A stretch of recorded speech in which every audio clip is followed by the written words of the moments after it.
Good evening, I'm Brett Baer. Happy New Year. A changing of the political guard tonight in Washington. Republicans prepare to take control of the Senate and pad their lead in the House as President Obama tries to navigate what for him will be uncharted political waters.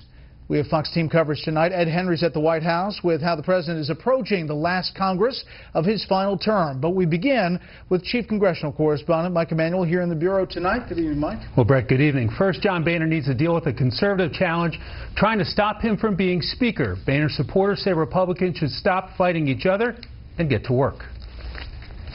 I think we ought to show a strong vote for John Boehner tomorrow and our leadership team, as we did in the elections for our leadership right after the election. Yet Texas Republican Louis Gohmert says Boehner broke promises in passing the $1 trillion-plus government funding extension before Christmas.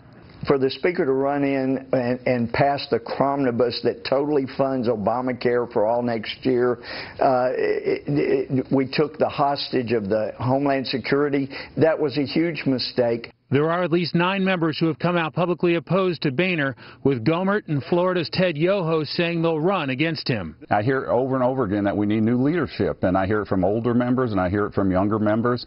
But without somebody willing to step up and put their name in the ring, there's not an alternative. The House's third-ranking Republican, Whip Steve Scalise, has been under fire for giving a speech in 2002 to what was reported to be a white nationalist group formed by former KKK leader David Duke. Later reports said it was a civic group meeting in the same building.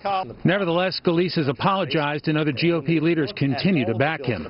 At the White House, Josh Earnest said it's up to House Republicans to decide if they want him in leadership. Mr. Scalise reportedly described himself as David Duke without the baggage.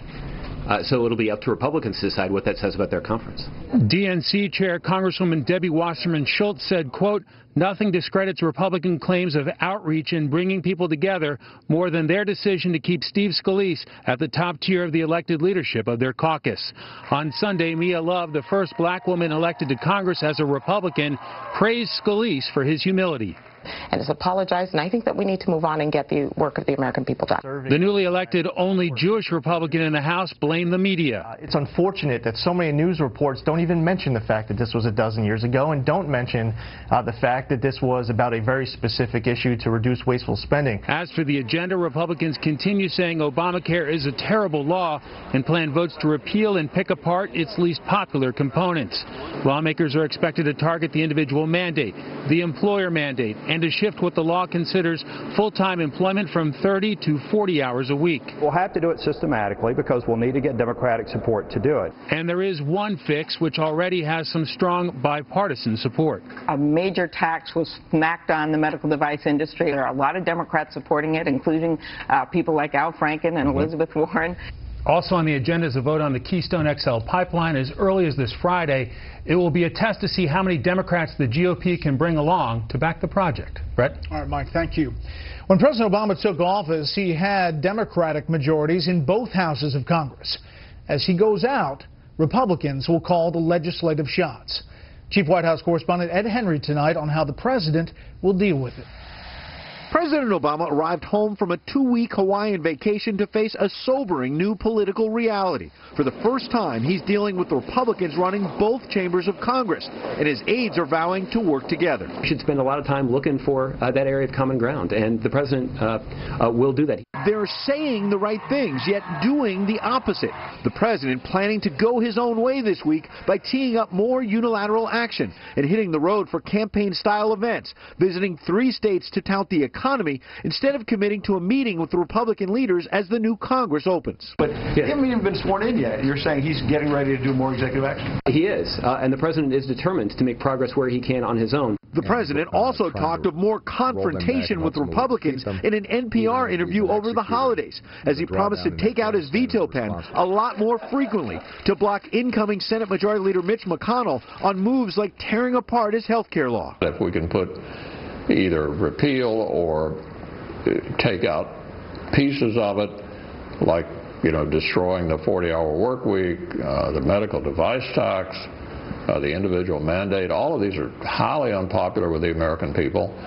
Now, we'll be voting on things I know he's not going to like. I hope we can put them on his desk. That strategy, which has failed Republicans many times before, may have gotten a boost from an exhaustive new book by Stephen Brill, which makes the case the president's signature domestic achievement is a winner for millions getting insurance, but a loser for taxpayers who are stuck with the tab. The president said it would bring down the cost of health care, and it does not. We're paying a lot more for everything because we have this, this naive assumption that health care can be a marketplace, when every one of us who's sitting here knows that when we're sick, we are not a savvy consumer of health care. The book also takes aim at senior advisor Valerie Jarrett's role in crafting the law and making sure others did not have as much power. Brill writing, quote, no senior Obama aide, regardless of title or stature, let alone any other cabinet member, would ever be senior to Jarrett when it came to having the president's ear or his confidence.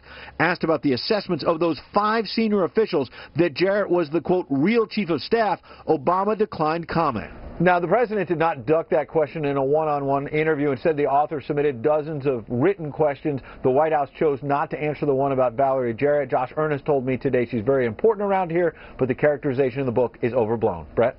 Ed Henry, live on the North Lawn. Ed, thank you. We begin this first full week of 2015 by tracking the movements of some of the people who may very likely run for president in 2016. Chief political correspondent Carl Cameron has the latest developments. With the new year comes the new campaign for 2016 presidential campaign cash and grassroots organization. Former Arkansas Governor Mike Huckabee departed Fox News this weekend to pursue a second presidential run. If I were willing to absolutely rule that out, I could keep doing this show. But I can't make such a declaration. The honorable thing to do at this point is to end my tenure here at Fox. An evangelical former pastor, Huckabee won the lead-off Iowa caucuses in 7 other states in 2008, and for now can use an existing issues pack to get started.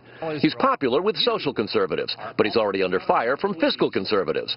The Club for Growth has promised to ensure voters know, quote, his exceptionally poor record of raising taxes and spending as governor. Huckabee's new book, God, Guns, Grits and Gravy, hits shelves January 20th. Lifelong Dallas Cowboys fan, New Jersey Governor Chris Christie, went viral on the web this weekend with what many called an awkward hug of Cowboys owner Jerry Jones when Dallas won their playoff against Detroit.